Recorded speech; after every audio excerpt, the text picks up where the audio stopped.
माझा मित्र तुझ्यामुळे जेलमध्ये गेलाय असं म्हणत 12वीत शिकणाऱ्या मुलीच्या घरावर 3 ते 4 मद्यधुंद अवस्थेत असलेल्या तरुणींनी दगडफेक केल्याची धक्कादायक घटना नाशिकमध्ये घडली।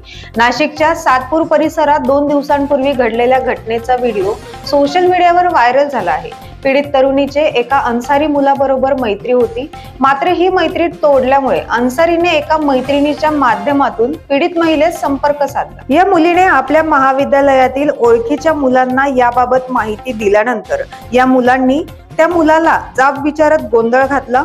यावेळी मुलाची आणि अन्सारींची हाणामारी झाली आणि यातून या मुलाला जेलमध्ये जावं लागलं।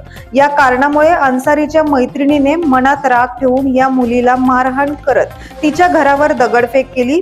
या दगडफेकी दरम्यान शिवीगाळही केल्याचा व्हिडिओ सध्या सोशल मीडियावर व्हायरल झाला असून पीडित मुलीच्या घरच्यांनी सातपूर पोलीस ठाण्यात तक्रार दाखल केली आहे।